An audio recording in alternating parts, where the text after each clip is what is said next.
I learn best when someone is teaching me. So it's better if I have a coach along the way. That's why I chose the elite course.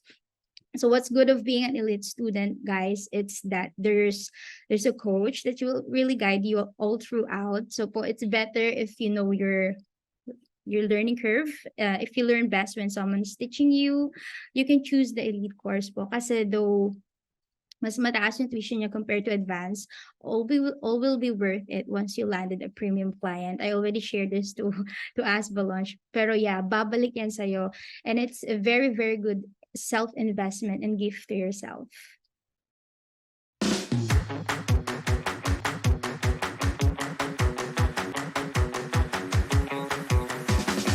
Ikaw ba ay gusto mag-work from home or maging digital nomad? So ano nga ba ang digital nomad? You can go anywhere, on vacation, sa beach, but at the same time, you are bringing your laptop and work at hindi na kailangan ng pahirapang mag-ask ng leave sa iyong client. So I'm here with my beautiful guest, Vanessa. Hi, Vanessa. Thank you, Miss Nina. Also, you're so beautiful. Thank you Thank for you so much. allowing me. Yes, you are.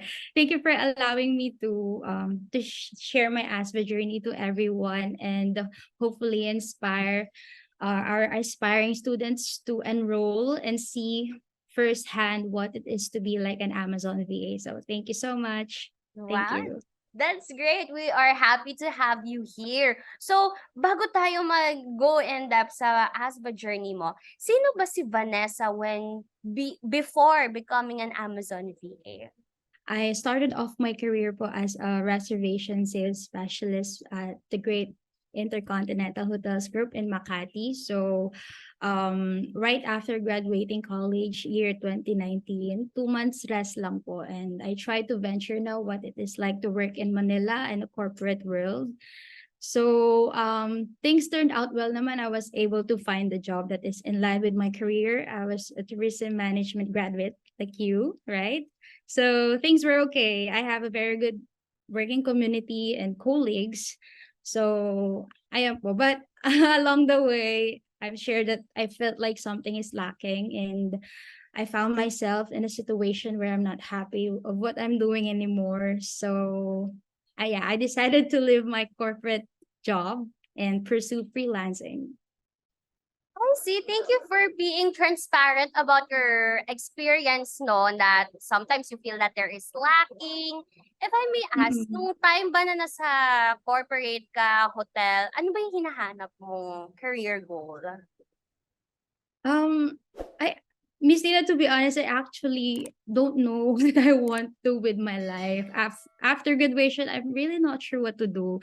Like, even nung pag-take ng course ko po, I'm really not sure if in ba talaga yung passion ko. I'm just going with the flow, doing what my parents wanted me to do. But they're nice parents. Just hindi ko kasi talaga alam. So I'm always asking for their advice and then they guide me. And then I just follow what they say. So, but I cannot say that it's I cannot really say that yun talaga yung gusto kong gawin. So, giving up my corporate job, it's really a tough decision to make. So, I had a lot of contemplations. Nag-contemplate talaga ako ng mabuti. And it wasn't really a very easy decision. So, what I did was I wrote about it. So do you want me to share the things I Yes, wrote? of I course. always I write a lot. So lahat ko talaga sinusulat, even everything positive and negative, I write about it here in my notebook. So nung nagko-contemplate na ako whether to pursue my career in the corporate world or quit. So I wrote it down. So ito yung nasulat ko. So reasons to stay and reasons to leave. So for reasons to stay ko, nasabi ko dito, first job, it would be nice if you stayed at least 1 to 2 years in your first job, right? Good in your resume if you apply to other jobs. And second, competitive salary, you just have to do your best. So that's 2. And for the reasons to leave, ito yung mga nasulat ko before. Schedule, graveyard shift kills me. Missing important family events such as Christmas and New Year. And it feels like I'm a robot. I do not own my own time. Sometimes there are customers that they shout and curse at you and blame you for the things that is out of your discretion. And so it's starting to feel unhealthy. I don't sweat anymore, plus lack of sleep sometimes. And I don't see myself staying in the company for years. It feels like it's not something I am meant to do. Can't do perform my best because I don't feel what I'm doing. So I said earlier that I have a very good working environment because I have a great colleagues. Ito lang yung mga na-feel ko before. But yeah, I came up for 2 reasons to stay lang and 8 reasons Oo to nga. leave. Actually, I was I about to left. say that So, parang ang daming reasons to leave na, no? yeah. So, yun po yung naging ano ko. Ito yung naging guide ko and yung nalang nag-decision ko to take the leap of faith. So, yeah, I left and decided to pursue another career. So, thank Nice. you thank you for this notebook that para naging best friend ko talaga siya. Oh, thank you, Vanessa, for sharing to us. No, you were very, very vulnerable about it, no, and very good din siya for our viewers who are, 'di ba, wanna realize kung gusto ba nilang magstay or magstay out. So, guys, what Vanessa did is she wrote it down. Ano yung mga reasons for you to stay and reasons for you to go out. And just like Vanessa, if masyado ng madaming reasons to go out, then that's your sign. Yeah. So, going back to your story, Vanessa, what was your next plan after that contemplating sa journal? Oh yeah, so I also shared this to ASVA launch. I found myself seeking for signs whether to continue or just pursue another passion. So I kept asking for signs and asking God, the universe, what it is that I was meant to do. Kasi all this time, talaga I really don't know what to do with my life until one moment, I shared about this, the epiphany word that happened to me. So my favorite teacher in college taught me this word. It's called epiphany, and it means like a manifestation, like a major turning point in your life where you realize things, and it turns out to be good actually. So it can happen anywhere, no specific time, no specific place. It just happens. So it's just funny because it happened to me while I was literally taking a bath. So I was taking a bath one night and bigla ko na lang naisip, Miss Nina, I swear, I wanted to do business. Naisip ko lang yung bigla and inisip ko talaga mabuti. I found myself really excited to do it. So I realized that, it's time to say goodbye and, just venture and see what's waiting for me in my small town in Paracala, in Camarines Norte. So yeah, I took the courage and leap of faith to resign regardless of not knowing what my life would be. Plus it was pandemic pa. So ayan, so I decided to reopen our party needs business. And 2 years of operation, okay naman siya. No competitors, so mabenta talaga. But 2 years of operating, after 2 years of operating, business is business. Competitors slowly arose. So monthly is monthly sales had been greatly affected talaga. So plus my papa got sick. So I felt like I really need an extra income. So yeah, I browsed and thankfully I saw this video from Miss Nikki B sa TikTok. Oh, I see. And So ang yeah. galing 'no, you were just praying and surrendering kung ano ba yung para sa'yo and bigla mo na lang naisip na you wanna do business and it's something different sa ginagawa mo dati, which is in corporate. So I think Yes, parang yes. nandun yung growth 'no, kasi I can feel na you're excited at the same time nervous na, "Hala, I'm doing something different," but you'll never know. It leads you towards growth. And I'm sorry for what happened to your dad, no? Universe faces us challenges, but at the end naman, diba, there's a rainbow after it. Yeah. I know he's very proud of me at heaven. Ay, oh my In heaven. Oh God. yeah. Meron ka ng Yeah. angel. Kita mo ba? Nakita ba yung background ko? Amazonation PH? Oh no, ang naka-green screen pala. So, I'm sorry. Someone's yung behind you. portrait ni Papa nasa likod ko. So, he's always got my back. I know. You have an angel up there. Yeah. So, Vanessa, you mentioned na meron kang napanood na video ni Nikki B. Meron ka ng business at meron ka pang gustong mag-venture out for another income of stream. Can you tell us more about that? Yes, well, I saw this video of Miss Nikki V having an interview about someone, and yeah, as always, giving tips of how to become a successful VA, as she always does. Ganyan. So, actually, parang ang meant to be yung nangyari kasi po, I was, so the business is operating, but I was on my TikTok. And then I saw this and I liked it, but I just ignored it. And then after a year, I nasa situation ako na I really need an extra income. So I saw the exact same video that I liked a year before pa. So yeah, so after Malik. and at the same time I was asking kasi science, I always ask God for science. So parang yun yung binigay niya sa akin. So I visited the website and I learned that you have two options, right? The advanced and the elite. So ayan, I tried to assess myself first. Will I be committed once I join? Because there's a tuition fee, right? So ayan, I assess myself and I learn best when someone is teaching me. So it's better if I have a coach along the way. That's why I chose the elite course.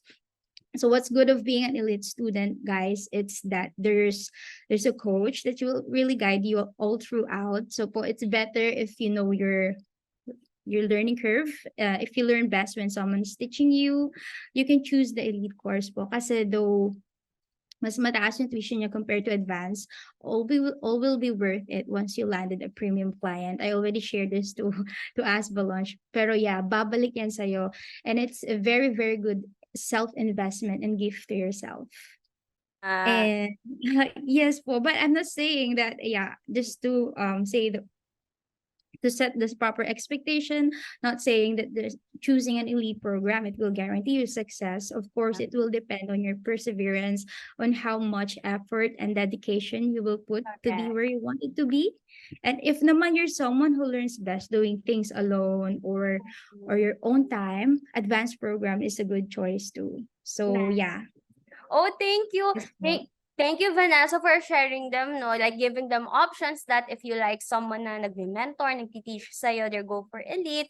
And for advanced class naman, kung ano naman siya, kaya naman ng self-paced, they can go to that ASVA course as well. And for those of you guys who are watching right now, who are aspiring Amazon VAs, go to our description box below. There's a link there for our free ebook. Yeah, may free ebook kami. So you know what it's like to become an Amazon VA. Head start lang siya, introductory. So yeah, type in there your name and email address and we will send you there your free ebook.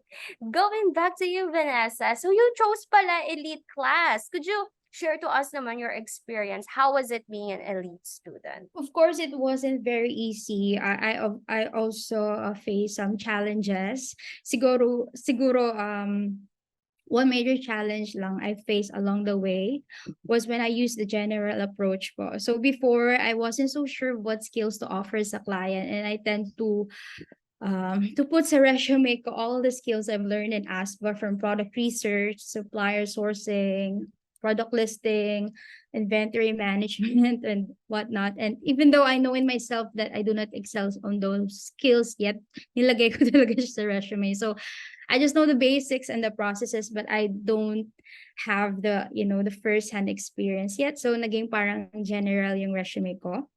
Mhm. But po, when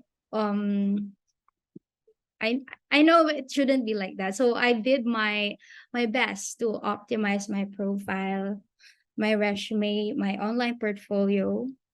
I shared a proof of results to my profile, ganyan, and I tried to niche down and just focus on one skill set that I could focus myself on, or Yeah. what we call specializing. So what's good about being an elite student talaga is that um you have a support system, a very good support system. You have a course and you have this and what do you call this again? The Mhm. buddy Community, accountability buddies. accountability buddy, yes po. So yeah. And also we have this elite night course po that we every Thursday, so where we brainstorm and share experiences together with our coaches and the community itself. So we have a very good support system. Nice. I like na minaximize mo talaga yung being a student here in ASVA. You always go sa mga webinar learning sessions, diba? The coaches, the accountability buddies. I like that na transparent ka na hindi lahat 'di ba guaranteed na hindi naman ASVA magbibigay ng client. As long as you are doing the work, ginagawa natin yung resume, optimizing, studying the modules, and at the end naman mare-reward naman tayo 'di ba? Makakahanap din tayo ng the one client for us. So it seems that you had an amazing time in being an elite student na Vanessa. Yan. So now Of let's say course, yes. tapos na yung pagiging student mo sa elite and it's now time for you to hunt clients online. How was your journey in terms of that? Was it challenging or how did ASVA help you with that? It wasn't very easy naman, but aside from the strategy I mentioned earlier, it's good that you focus on something that you're good at so you can better serve clients. And aside from that, one good strategy I did was to really learn the art of seduction. And fortunately, sa course natin, included na siya sa course map. So we get to access the program of Coach Saraya, which is this art of seduction. So I remember pa, Miss Nina, if things are being overwhelming na kasi may assignments tayo doon, right? Which are very helpful. So, but if you get tired along the way, if things are overwhelming, I remember jumping. I do not skip, but I jump Yes. muna sa art of seduction. So while I'm resting, I'm also learning something. Correct. So, but yes, and also the webinars, I also binge watch that. And sa product research, I know ito yung isa sa pinaka-challenging, but Coach Darwin really did a very great job. Talaga hinimay-himay niya yung ano doon, yung mga yung mga things to learn, tools to use. So it's very helpful to learn all of this. And so Art of Seduction po, it's actually very smart of Amazon Asian PH to include it in the course. So we get to benefit with the shared knowledge and tactics that Coach Shiraya is teaching her students to become more confident into presenting themselves sa interviews po. So, kasi guys, also just again, just to set proper expectation after finishing the course, ASVA won't find clients for you. You will find your own clients, but ASVA will ready you know, to face the battle and will equip you with enough weapon or knowledge that you can use talaga as a tool to win the battle, to hunt the client. And plus, you know, again, what I really, really love about is the community, the very, very friendly and supportive community. So if you have questions, if you get lost along the way, the community will back you up. So we have this shared Facebook page. Before it was Discord, but Yes. now it's Facebook page where we communicate and we give their threads of questions and answers for that. So you will not be alone in this journey. So you Thank you for sharing yung experience mo sa community, no? Lahat ay nagtutulungan. For example, then pag may mga job openings, 'di ba? Makikita ka na parang kapang ASVA mate mo naghahanap ng another VA, open sila to have another teammate, mga ganon. And that's also one of the reasons then the community is helping me even up to now as an Amazon VA in terms of troubleshooting or support that I need that me and my client don't know how to, 'di ba, fix. You can always ask the people in your community.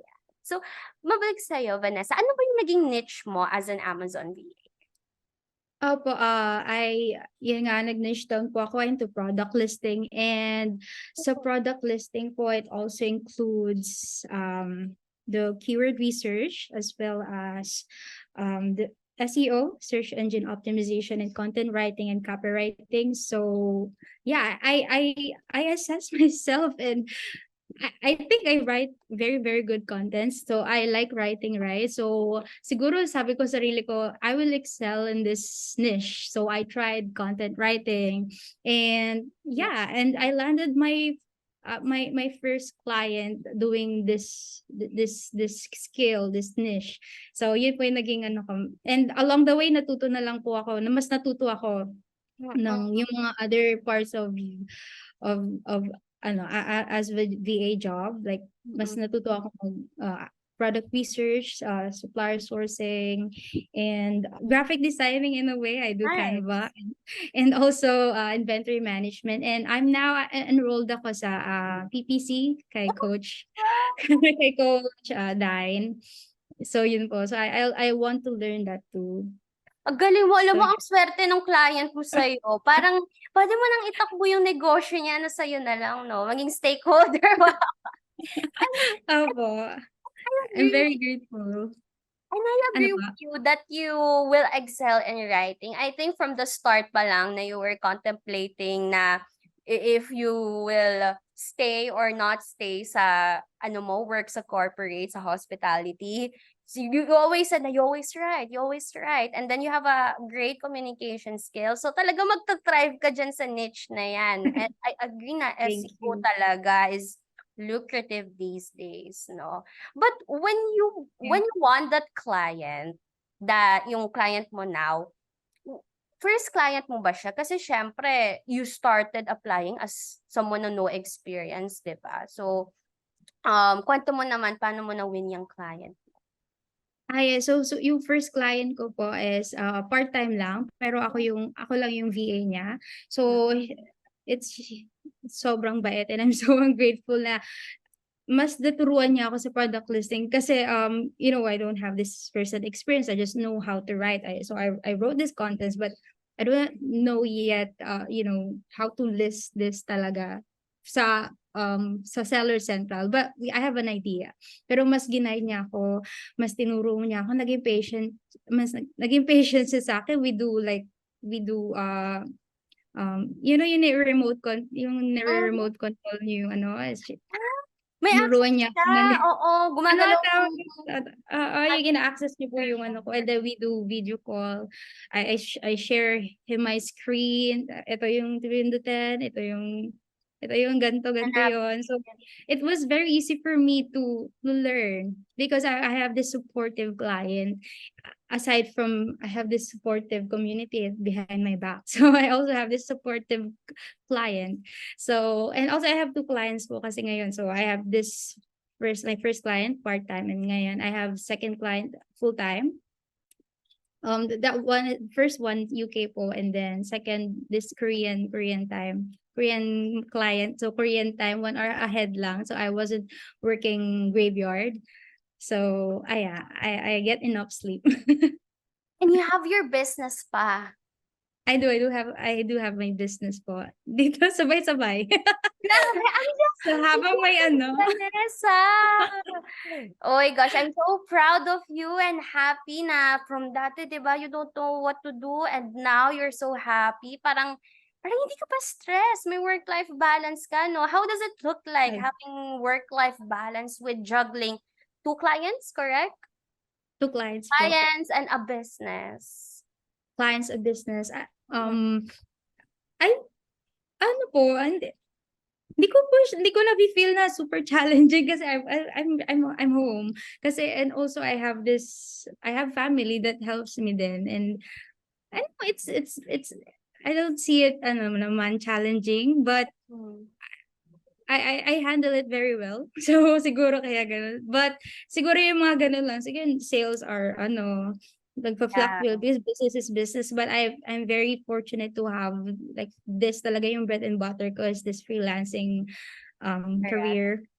So yeah, it's not that hard. So I ano, ito wala po ako sariling office space, pero ang office Wow. ko po sa sala namin. So, sa sala po namin. So, 'pag may tao, ay di take ko na order nila. So ayan po, and I do orders sa gabi.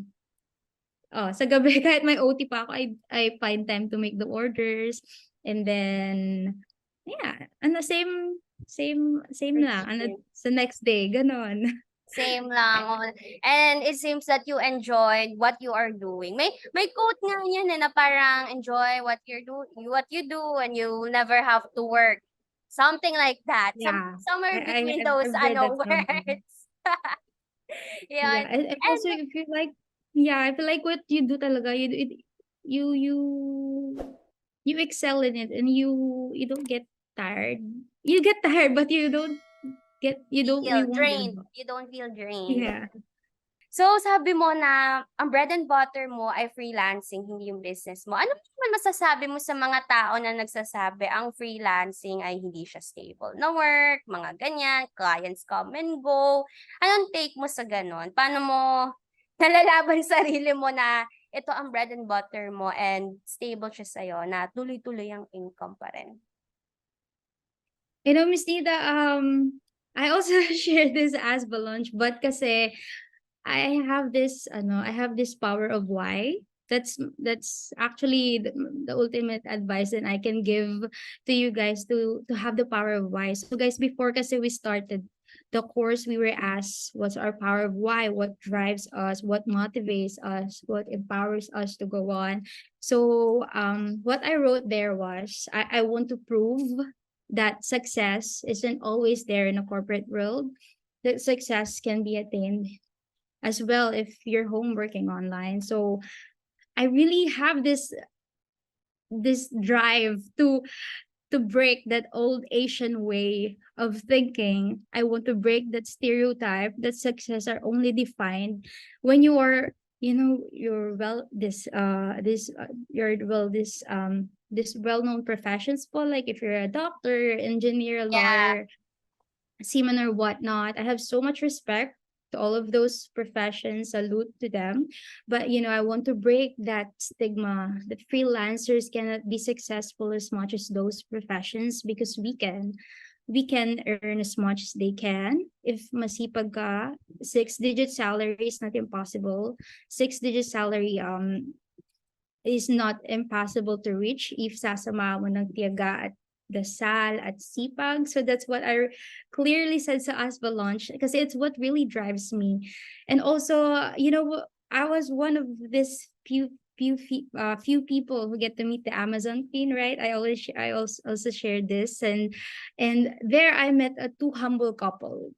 I forgot the name, but they're very humble couple. The guy is in a managerial position, and the his friends are asking, "What are you doing? Sa ano mo? Where do you work?" The guy said, "Oh, I'm working online." And the friend said, "What's that? Is that tambay?" So ganun ang sabi niya.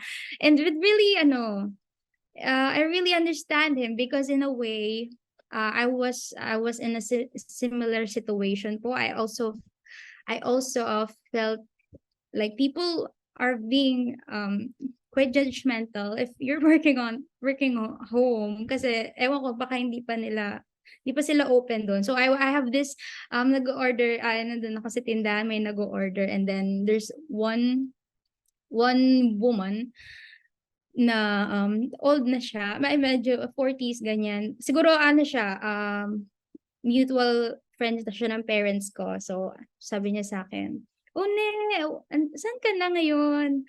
Sabi ko, nag-working from home po, work from home. Parang yung gist ng sinabi niya is, parang, "Oh, parang, ganyan talaga, parang diyan ka Parang lang, diyan bahay ka ka na." lang, There's gano'n. a long word, that, you know, nag-ano yung click yung ears ko, there's a long word. So ayun, it hurt me, but I remember my reaction was like, ganun lang. And wala, sa loob-loob ko, sabi ko, si nanay, sarap ng PayPal dollar. So tawag ganun lang, pero hindi ko na yung sinabi, sa ano ko lang, sa isip ko lang, pero I was like, 'Di ba uso na-hurt kasi nung ako time talaga. ni nanay? So yeah, that ocean, old way of thinking, yeah, the success is just in the corporate world, if yung ganon. So I have this drive talaga to prove them wrong, Ah, and that we can be successful as much as those people who are in the corporate world. yeah, I agree with you, no? May mga kaiba nga akong freelancers, 'di ba? Yun nga, 100K, 6 digits a month. If nakapagbuo ka na ng agency, kaya ng 300K. Ano lang talaga, sipag at tiyaga. And speaking of, 'di ba, kita a month, I'm sure the people are curious, magkano ang kinikita ni Vanessa having two clients, right, in freelancing? Share mo naman for inspirational purposes. And you po, siguro, yeah, lahat naman siguro ng goal is 6 digits, but yeah, like I said, I'm almost there. I'm working on it, and hopefully very soon, very next year, more ano pa, more sipag pa. I'm on my way there. On your So way. yeah. And add ko lang, 'di ba, like you're in your province, mga taga-probinsya hindi na nila kailangan dumayo pa mag-work sa Manila, 'di ba? They can earn as much as that, almost, 'di ba, 80K, 90K kahit maging freelancer lang. But again, it will always depend kung anong niche ba 'yan, ano bang sine-specialize mo. Ayan. So transparent lang po kami here. Yes po. And also, ano po, I'm really, really grateful, Miss Nina, kasi most rewarding experience of working home, Oh, yeah. Can you add yung of ano, of working at home and earning from home. Sabi ko Nina, I was into this time of my life where I had to decide whether to stay on the job that's okay naman, decent workspace, but I'm not really that happy of doing. So sabi ko, earlier, there were a lot of underlying reasons about it. So ito, perhaps because the primary reason was I was away from my family. I was working graveyard shift that time. So the schedule was very unhealthy. And yeah, I don't sweat anymore. I'm a morena, as you can see, but my skin was pale, so pale before kasi di ako naaarawan. Also, I kind of felt like I'm a robot, log in, log out, few minutes break, my certain minutes of lunchtime. Also, one other major reason was that I miss a lot of important family events. Yung tipong you'll celebrate Christmas or New Year's Eve sa office, just watching fireworks at the window of the building when you should be at home with your family, right? Celebrating it together. So, and now being able to work and earn from home, I get to experience the opposite of it all. So I get to be with my family, I work in the daylight, not a graveyard shift anymore. So I get to log out and log in whenever I want to. If I feel like working extra hours, it's okay because it's being compensated very well. If I feel like I needed a little break, I get to decide whether I want to work or not. And most importantly, I get to celebrate important occasions with my family, and get to earn decent amount of money at the same time, all just being at home. So ayan, forever grateful sa ASVA.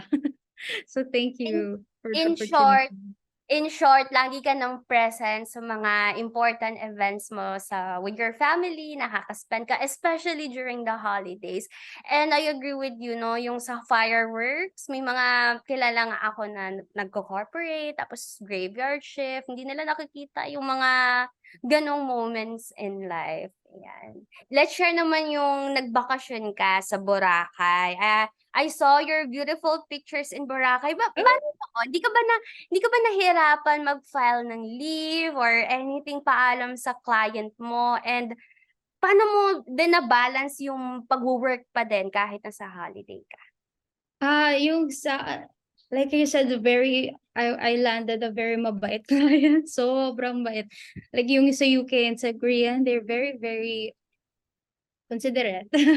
So, ano po kasi, my position in the company is I'm an Amazon copywriting specialist. I'm the team leader. I check the work. So it's very important to me to be there, right? So I check every day their work, their ganyan ganyan. So there's deadline, but I nagpaalam ako po before pa, mga 2 weeks before, and they approve it as long as I have an OIC. So I have a very good support system din sa work ko po. And I'm very grateful. And yan po, may naging OIC ako. But I still brought my laptop with me sa bakasyon. And well, I was like having fun. Then later I'll I'll log in. But 4 hours lang, it's okay. 1 hour lang, 2 hours, and then babawiin ko na lang sa weekends na 4 days yung leave ko. But I'll be working Saturday, Sunday, 2 weeks, 2 weekends. But it's just my initiative lang din to work kasi sayang. But sobrang kulang yung sa ko, Miss Nina, talaga sa Korean time. I get to decide whether to work or not. If you work and then you work, you have to you have salary. No work, no pay kasi kami. But yeah, it's okay for me to work weekends para mabawi ko yung leave ko. So that's the flexibility is there. So I'm very grateful. So there's no need to file a leave naman. Sabi ka lang, I just casual. Hey, Yeah. I'll be taking a vacation. I have my OIC already. I'll be standby on my phone and my laptop. I'll be bringing my laptop. I'll be working I'll be covering the days I'm absent sa following weekend. So it's very light. I'm very grateful. So yung ganun lang po, Miss Nina. So I get to work even more than 8 hours. It's okay. It's para lang makover din yung mga and it's my it's my kagustuhan lang na mag-work. So it's not, they're not pushing me, obliging me to work. Gusto ko lang mag-work. So ayan. There's no there's no really pahirapan na situation. So Ah, I'm yeah. grateful. Super grateful nga. Oh, ang ganda nga ng setup, no? It's one of the perks then of being a freelancer. I think you've already built your credibility as their trustworthy VA. Now, minsan pa nga pag, alam mo yun, nagpakahirap tayo na long days, tas magpaalam tayo na magbakasyon, mag-leave lang. Minsan pa nga happy pa nga sila na mag-break tayo, di ba? Yeah. Yes po. Compare ko lang naman kasi may mga friends din ako from BPO, corporate, minsan 1 year pa nila ma-approve yung leave nila.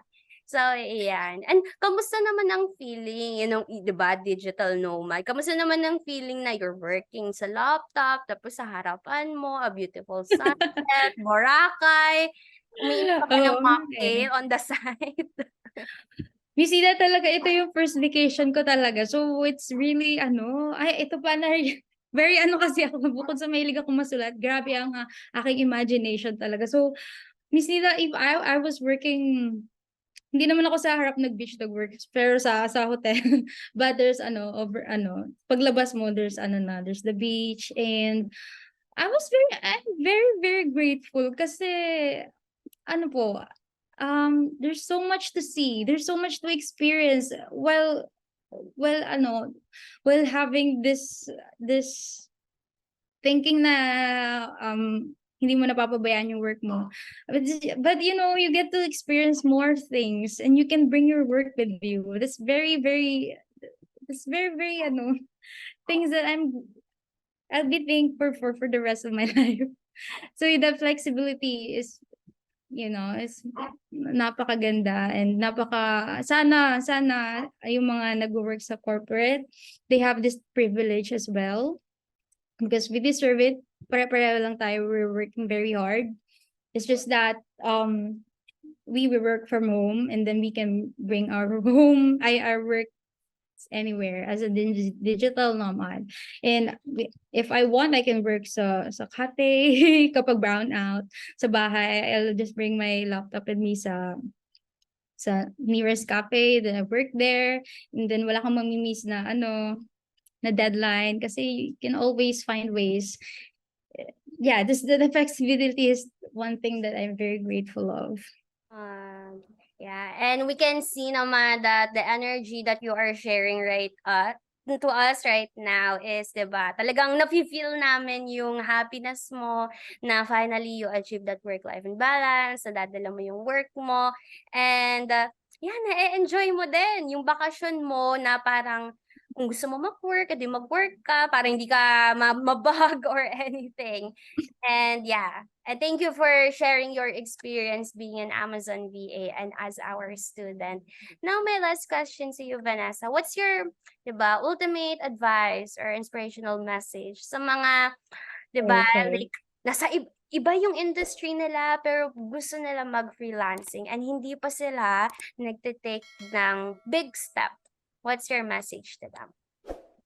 Ayun po yung in line sa sinabi ko kanina very nagtanim kasi sa isip ko nung college ako yung sinabi sa akin ng professor ko and I also already shared this as ASVA launch that always take the road that is less traveled. Sabi yun ng favorite professor ko in Ateneo, Sir Timothy Oliva. So if people go here, don't be afraid to see what's here's other way. So yeah, they're doing this. I took the freelancing path.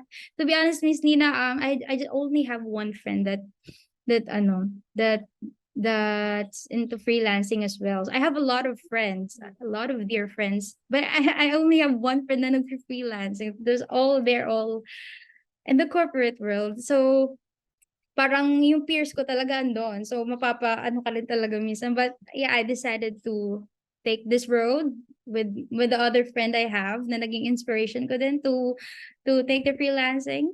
And yeah, take the road that is less traveled. And if you're worrying if this profession is already saturated, don't worry kasi foreign clients is keep on looking for VAs, especially Filipinos, kasi they know the quality we produce, the attitude that we portray.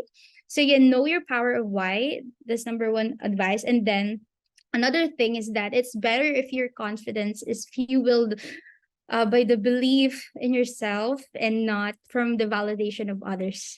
So you don't always have to be in a corporate world where people tell you to be at. So you always have other options.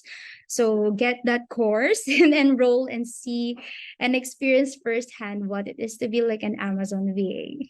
Oh, thank you so much, Vanessa. Pasabog yung ending mo.